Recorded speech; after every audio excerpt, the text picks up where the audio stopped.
Coucou, voilà, c'est le retour des podcasts. J'ai fait une petite pause de plusieurs semaines en fait dans les podcasts. J'avais plus trop d'idées,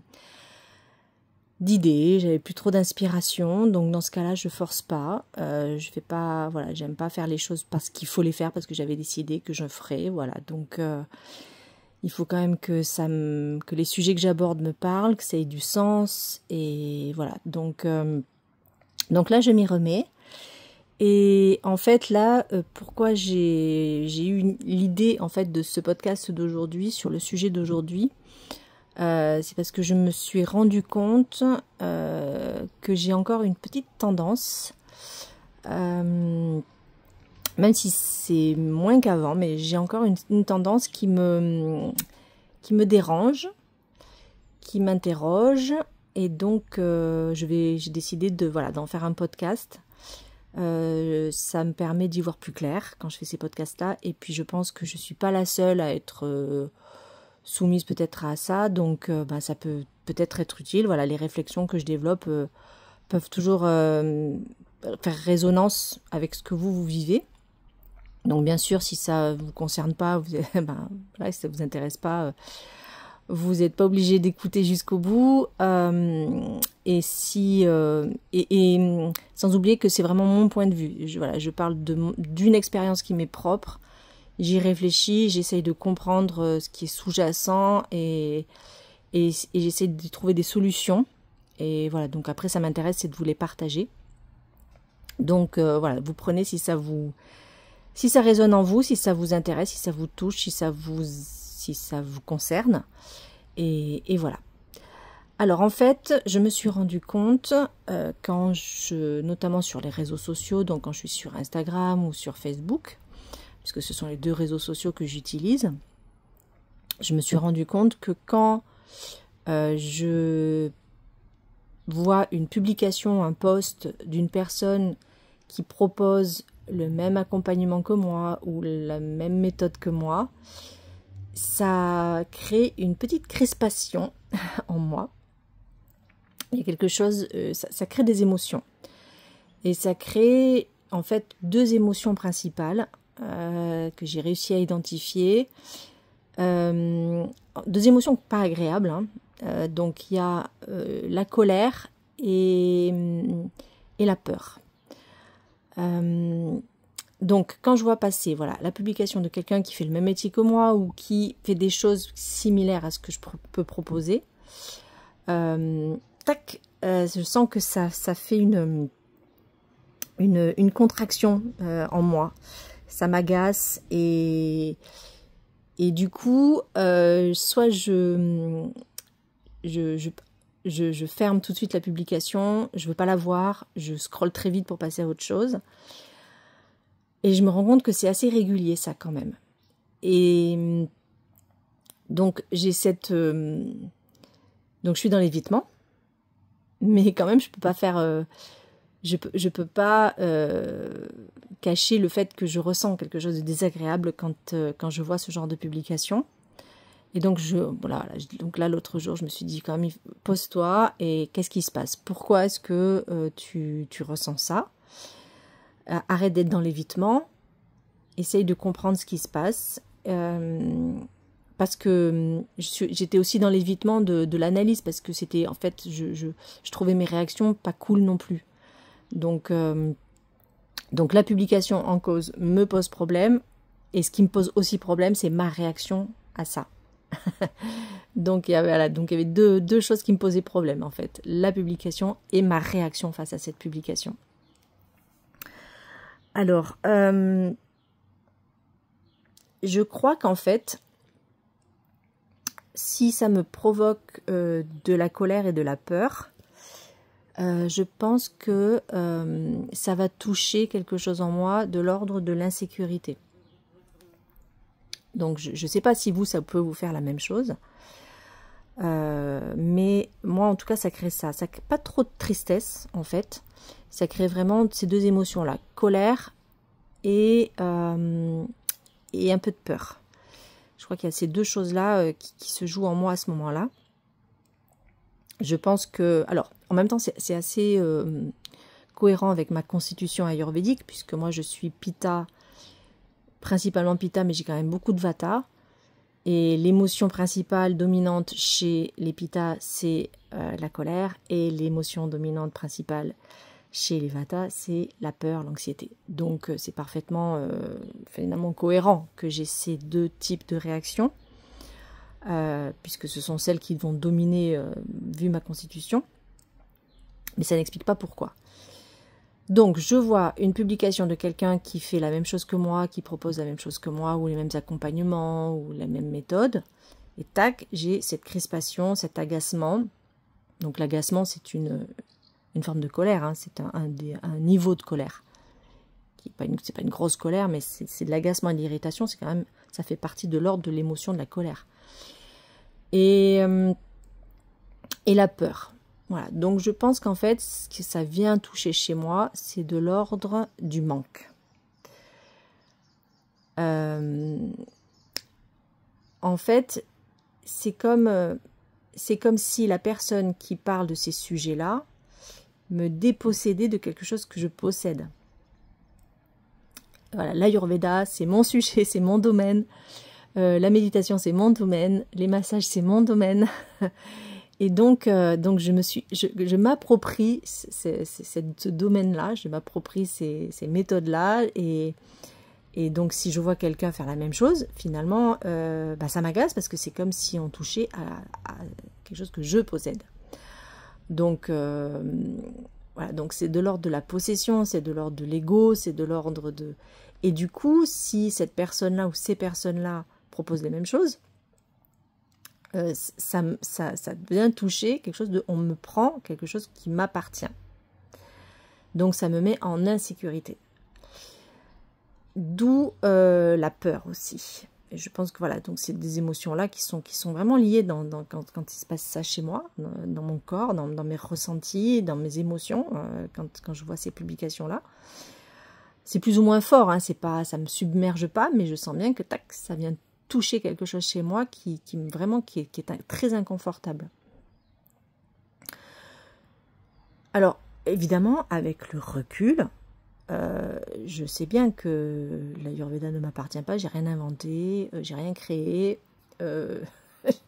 Voilà, je le sais, je sais que rationnellement, je sais bien qu'on est des centaines de praticiens en Ayurveda et que les massages, on est des milliers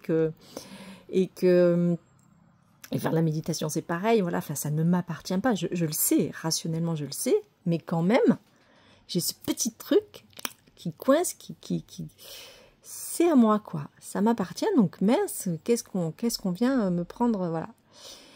Et je pense que ce que ça vient aussi du coup toucher, c'est la peur, et c'est peut-être aussi, mince, mais si cette personne, elle fait ça, elle va attirer mes clients. Et voilà, donc on va aussi peut-être me prendre des clients, ou je vais avoir moins de clients, donc là, ça va toucher, et donc là, ça crée de la peur, parce que du coup, ça vient toucher la peur de ne pas avoir assez, de ne pas gagner assez d'argent, de ne pas avoir assez de clients, etc. Donc, ça vient toucher, je pense, quelque chose de l'ordre du manque.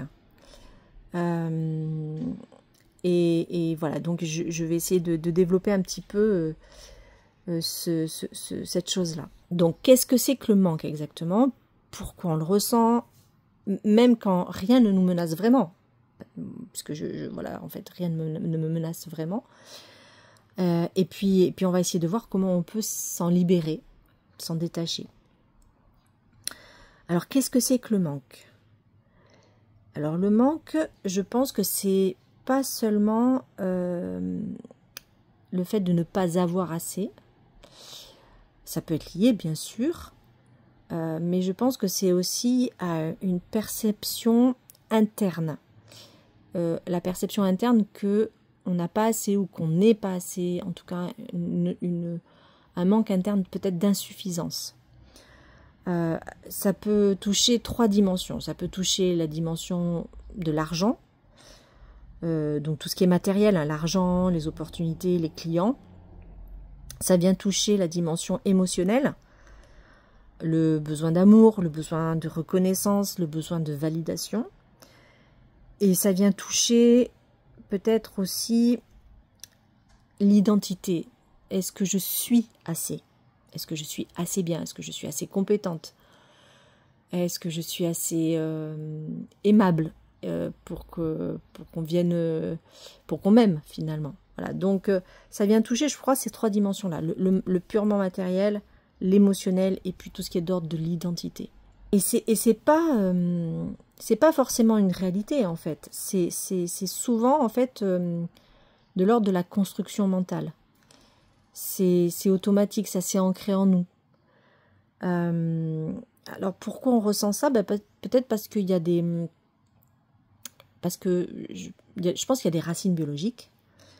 On a l'être humain dans la période préhistorique, donc c'est très très vieux, mais je pense que c'est resté quand même au niveau d'une partie de notre cerveau. Quand on manquait à l'époque préhistorique, ça pouvait signifier mourir. Donc, on a développé une sorte d'alerte pour nous prévenir. Attention, danger. Si on est en manque, si c'est rare, on est en danger. Donc peut-être que si moi je vois quelqu'un qui réussit dans son domaine et qui est un domaine qui se rapproche du mien ou qui est vraiment similaire ou qui est identique, peut-être que mon cerveau il interprète ça comme si cette personne elle a ce que je veux, du coup il en reste moins pour moi. C'est pas rationnel, mais c'est inscrit profondément. Après, je pense qu'il y a une autre explication, c'est l'influence sociale. Le facteur de la comparaison sociale. On vit dans une société où la performance est très développée. L'idée de performance est très développée. La compétitivité, la comparaison, où tout semble limité, tout est performance. Et évidemment, les réseaux sociaux, alors ça amplifie ça vraiment de façon exponentielle, c'est très fort. Donc on voit les réussites des autres, mais on voit pas leurs galères. Évidemment, en général, quand on poste sur les réseaux, c'est pour montrer des choses positives, montrer qu'on a réussi, tout est beau, tout est... voilà. Même si ça a un petit peu changé, mais quand même, principalement, c'est ça. Et moi, je sais que personnellement, je veux montrer que du positif à ma communauté. Je n'ai pas envie de parler de mes problèmes, même si parfois ça peut arriver. Mais je veux pas embêter les gens avec mes problèmes. On a tous des soucis. J'ai plutôt envie d'envoyer du positif, donc, je vais plutôt montrer des choses agréables, des choses de l'ordre de la réussite. Même si là, quand je réfléchis, je me dis que du coup, peut-être qu'il y a des gens qui me suivent et qui trouvent ça un peu dérangeant parce que peut-être qu'ils se comparent du coup. Mais en fait, on a tous des galères. Et que même, j'aime bien répéter cette phrase, même les gens heureux ont des soucis. Voilà, donc on a tous des soucis, on a tous des galères, on a tous des hauts et des bas. Et que souvent, on voit les réussites, mais on ne voit pas toutes les galères par lesquelles les personnes passent. Donc voilà, mais en tout cas, on est dans ce truc de comparaison physique, comparaison de possession, de se sentir bien, etc., etc. On est dans la comparaison. Et donc, si les autres semblent avoir tout, du coup, il y en aura moins pour moi. Et puis après, bien sûr, qu'une autre explication à tout ça, je pense que ce sont les blessures et les croyances que l'on a de façon personnelle, ce sont nos histoires. Et souvent, ce manque qui est là, il est réactivé parce qu'on a des blessures. Parce qu'on a des blessures de rejet, on a des blessures d'abandon, des blessures d'injustice. Et on peut avoir des croyances comme par exemple, je dois me battre pour avoir ma place. il n'y a pas assez pour tout le monde. Ça, ce sont des croyances limitantes que l'on a reçues de par peut-être notre éducation ou que l'on s'est forgé soi-même parce qu'on a pensé que pour pouvoir posséder, pour pouvoir être en sécurité, il fallait avoir et que peut-être qu'il a fallu se battre pour avoir et peut-être, voilà.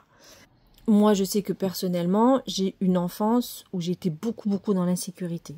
Insécurité, une sorte d'insécurité affective, il y avait de l'instabilité, de l'insécurité et par moments aussi de l'insécurité matérielle aussi, financière, parce qu'il y a eu des moments vraiment où mes parents galéraient et où vraiment le manque d'argent était criant et où je voyais mes parents se battre.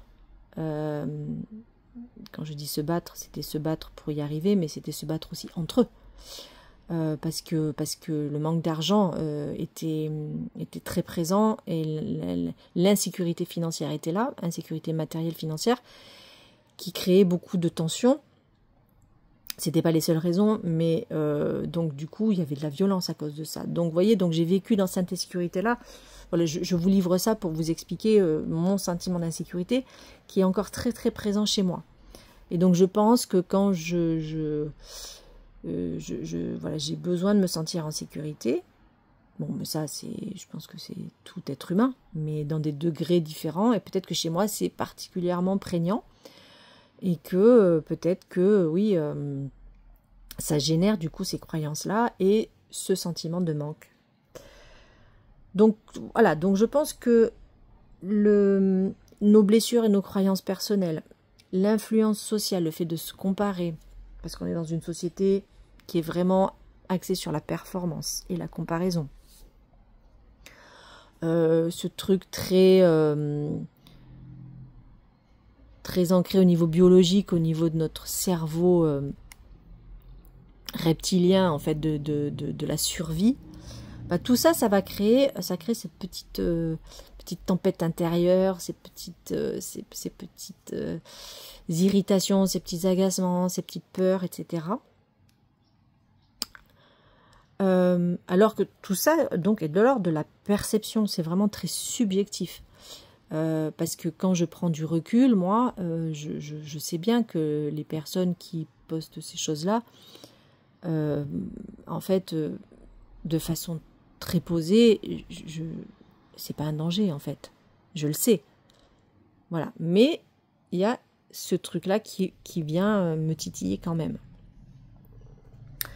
Donc, comment est-ce qu'on peut remédier à ça? Je pense que d'abord, c'est déjà de reconnaître ce mécanisme. Voilà, c'est de prendre le temps bon, voilà, je ressens ça et je me pose et j'essaye de comprendre ce qui se passe. Donc, déjà de reconnaître le mécanisme. Nommer ce qu'on ressent. Ok, je ressens... alors, j'allais dire de la jalousie, mais c'est pas... En fait, c'est pas de la jalousie. Parce que moi, personnellement, c'est pas de la jalousie. C'est pas de l'envie. Je peux ressentir de l'envie, mais en général, je me réjouis plutôt des réussites des autres. Je suis contente pour les autres. Donc, ça c'est quelque chose que j'ai réglé. Hein. Voilà. Donc, chez moi, c'est pas trop de la jalousie, mais ça peut être de la jalousie. Mais chez moi, c'est pas trop de la jalousie. C'est plutôt de l'insécurité. Donc déjà, on peut nommer ce qu'on ressent. Tiens, qu'est-ce que je ressens? Est-ce que c'est de la colère? Est-ce que c'est de la peur? Est-ce que c'est de la tristesse? Est-ce que c'est de la jalousie? Est-ce que je me sens en insécurité? Qu'est-ce qu'il y a derrière tout ça? Et se dire que mais finalement, ça, c'est mon cerveau, en fait, qui croit qu'il y a un danger. Si je me sens en insécurité, c'est juste mon cerveau qui croit ça. Il croit que je suis en insécurité. Mais c'est pas vrai. Ne serait-ce que ça, se dire ça pour peut-être calmer le système nerveux. Parce que quand on est en insécurité, quand on est dans la colère, le système nerveux il est complètement déréglé. Donc il faut le calmer. Donc voilà, raisonner et se dire, attends, tu n'es pas en danger, tu ne crains rien en fait. Donc poum, ça peut calmer le système nerveux.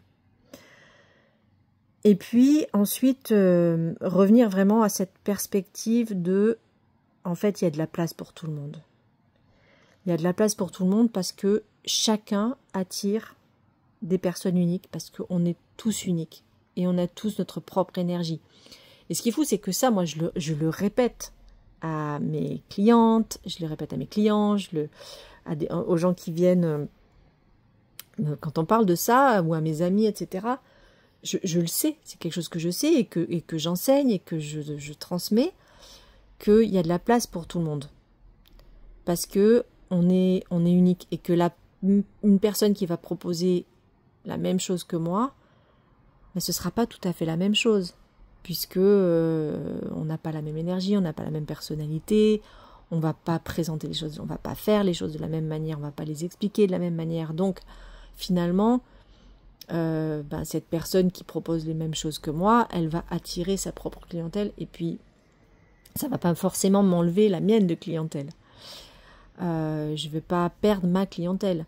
Voilà, ça peut arriver, mais en fait, non, les gens qui viennent me voir et qui reviennent, et j'ai une clientèle, j'ai de la chance, j'ai une clientèle qui est fidèle et qui m'aime beaucoup, et qui, voilà, mais ils viennent et ils reviennent parce qu'ils aiment, c'est par exemple mes massages, mais c'est la façon dont je les donne, c'est l'atmosphère que je crée, c'est ma personnalité, c'est mon énergie, et on me le dit, donc voilà. Donc toujours revenir à cette perspective, à ce truc que il y a de la place pour tout le monde et il n'y a pas de problème. Et puis en plus, il paraît que voilà, que plus il y a de praticiens dans un domaine, plus ça attire l'attention et plus le gâteau il grandit. Donc en fait, il n'y a pas moins, il y a plus. Il paraît que quand, je sais pas, dans une rue, il y a 3 boulangers, en fait, il paraît que c'est bien, en fait, que ça va attirer plus de monde. Donc en fait, chacun va s'y retrouver. On pourrait, voilà, c'est un peu contre-intuitif, ça. Mais voilà, il paraît qu'au niveau du commerce, c'est comme ça que ça fonctionne et que c'est plutôt bon pour le commerce. Voilà. Et ensuite, on peut faire il y a des pratiques qu'on peut utiliser, des pratiques très concrètes. Une pratique qui est la gratitude, qui est vraiment quelque chose de très efficace. Vous savez, on dit de noter, ou en tout cas, à la fin de la journée, ou au cours de la journée, d'être en gratitude. Gratitude pour ce qu'on a, pour tout ce qu'on possède, et se rendre compte qu'on possède beaucoup plus que ce qu'on pense en général. En fait, quand on prend le temps de réfléchir à ce qu'on possède pour être dans la gratitude, on se rend compte de tout ce qu'on possède, de tout ce qu'on a. Et puis aussi, comme je disais, ça maintenant c'est quelque chose que j'arrive à faire. Quand je vois quelqu'un réussir, je ne suis pas dans la jalousie mesquine. J'ai pu l'être, mais en fait non, maintenant je suis plutôt dans la joie et le contentement. Je suis heureuse pour cette personne, je me dis tant mieux, cette personne si elle réussit, c'est bien, c'est chouette. Voilà, je suis plutôt heureuse de ça. Et puis en plus on peut se dire en plus c'est la preuve que c'est possible aussi pour moi. Voilà, si cette personne elle réussit dans ce domaine qui est le même que le mien, si elle a réussi, je peux réussir aussi. Donc c'est aussi possible pour soi-même.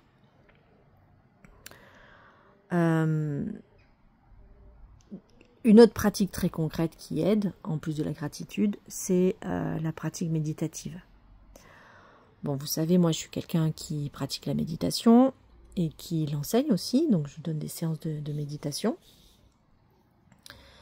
Et ça, la méditation, c'est vrai que ça permet de prendre du recul par rapport aux choses qui nous arrivent, par rapport à nos ressentis, par rapport à tout ce qui peut être aussi de l'ordre de la colère, de l'ordre de l'anxiété. Moi, depuis que je pratique la méditation, je suis beaucoup moins dans des tempêtes intérieures, je suis beaucoup moins soumise à la colère, à l'anxiété, à la peur, au stress.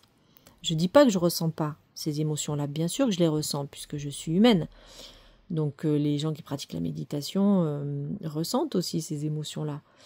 Mais depuis que je pratique la méditation, c'est moins fort en intensité, c'est moins fort en durée et c'est moins, ça arrive moins souvent. Voilà. Donc, je vais proposer une petite méditation, une mini méditation de 2 minutes que vous pourrez réécouter quand vous avez, si jamais vous ressentez cette sensation de manque. Donc voilà, donc ce que je vous propose là, c'est de vous installer confortablement, assis, allongé, peu importe, de fermer les yeux.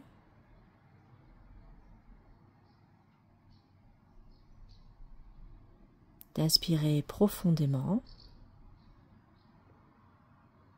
et d'expirer doucement. Et on peut recommencer. On prend une grande inspiration profonde et on expire doucement.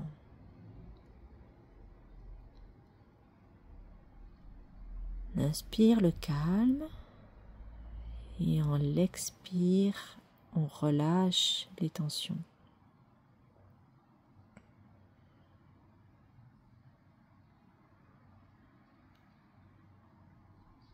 Et je vous propose de porter votre attention sur votre cœur. Ressentez son battement.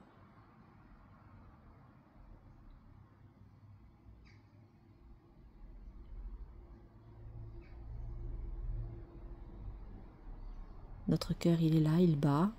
On n'a même pas besoin d'y réfléchir. Il est là, il est constant. Il est généreux.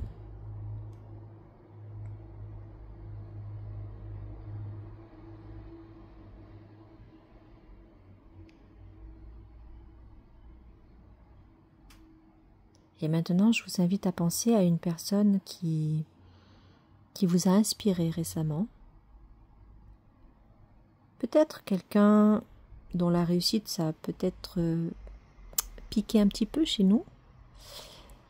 Donc peut-être quelqu'un qui vous a inspiré ou quelqu'un dont la réussite vous a peut-être un petit peu provoqué peut-être un petit peu de jalousie, un petit peu d'envie.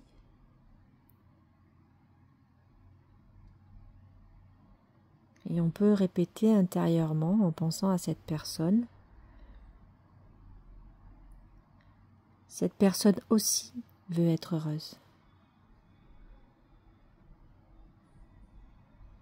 Cette personne aussi veut réussir.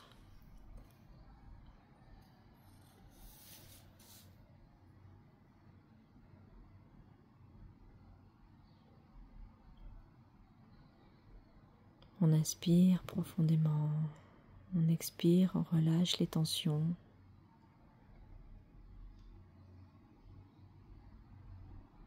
Et on peut se dire, tout comme moi, cette personne cherche sa place.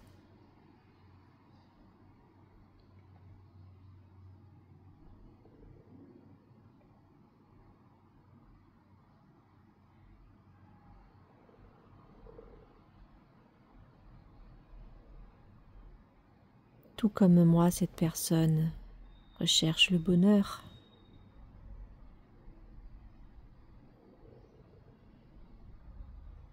Et puis on peut laisser monter cette idée qu'il y a assez pour nous deux. Il y a assez pour tout le monde.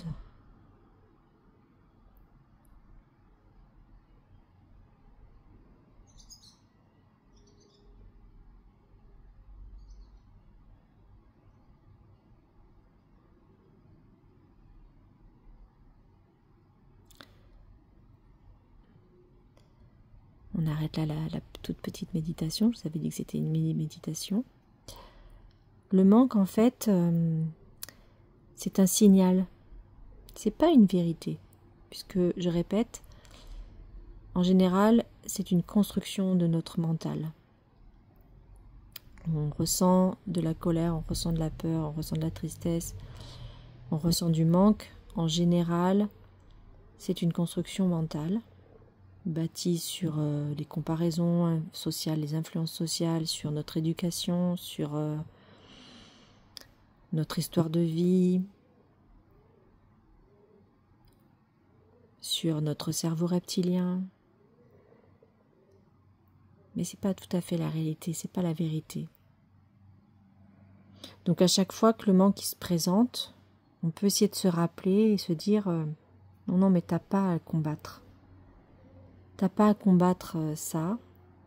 T'as juste à observer ce qui se passe et revenir à l'abondance.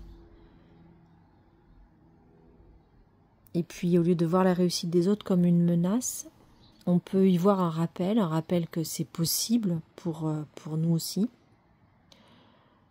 Et se réjouir des réussites des autres, se